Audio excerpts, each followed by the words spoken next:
रात के सन्नाटे में एक साया आहिस्ता आहिस्ता राशन के गोदाम में जाता है और इस सब को एक बच्चे ने छुपकर देख लिया। आखिर कौन था वो जो राशन के गोदाम में गया और उसका मकसद क्या था, ये जानने के लिए कहानी को मुकम्मल देखें।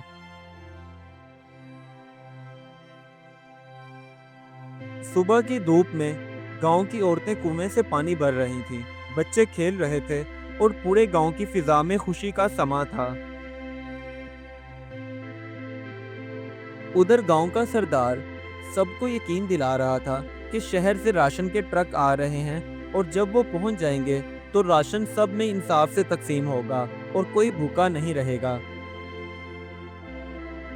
गांव में अक्सर खाने की चीजों का कहत पड़ जाता था, जिसकी वजह से गांव की एक औरत अपने बच्चों को सूखी रोटी खिलाते हुए दिलासा दे रही थी। अगले दिन गांव में सरकारी राशन के 2 ट्रक भरकर आए, जिस पर पूरे गांव वालों की नजरें जमी हुई थीं। सरदार ने सारे राशन की बोरियां गांव के गोदाम में रखीं और उसको ताला लगाकर सब गांव वालों को यकीन दिलाया कि राशन महफूज है और वक्त पर बांटा जाएगा।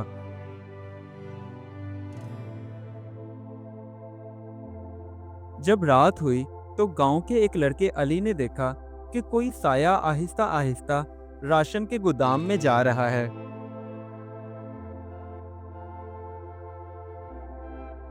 असल में वो साया नहीं, बल्कि गांव का सरदार था, जो दिन की रोशनी में लोगों को यकीन दिलाता कि राशन महफूज तरीके के साथ वक्त पर बांटा जाएगा, और अब खुद वो रात के अंधेरे का फायदा उठाते हुए गोदाम से राशन की बोरियां चोरी करके अपनी बैलगाड़ी पर रख रहा था।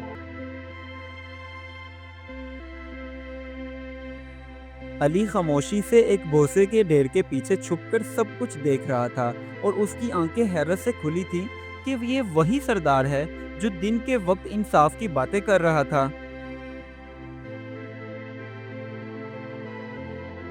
उसने जल्दी से घर आकर सारी बात अपनी माँ को बताई तो उसकी माँ कहने लगी, बेटा, सरदार से दुश्मनी हमें महंगी पड़ सकती है, इसलिए खामोश ही रहो।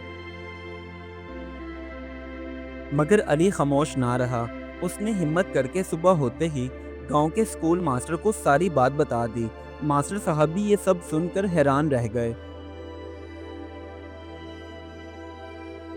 मास्टर साहब ने चंद गांव के ईमानदार लोगों को ये सारी कहानी बताई तो सब ने सरदार को रंगे हाथों पकड़ने के लिए एक मंसूबा बनाया। अगली रात मास्टर साहब और गांव के वो लोग जिन्हें ये सारी कहानी पता थी, वो छुपकर गोदाम के पास बैठ गए ताकि चोर को रंगे हाथों पकड़ सकें। दोबारा सरदार जब गोदाम में राशन चोरी करने के लिए आया तो सबने उसे पकड़ लिया। अब गांव के वो लोग भी हैरान थे जो पहले इस बात पर यकीन नहीं रखते थे कि सरदार भी चोरी कर सकता है। अगली सुबह जब गांव के लोग पंचायत में सरदार से सवाल करने लगे तो उस बेचारे ने शर्मिंदगी से सर झुका लिया और सबसे माफी मांगने लगा।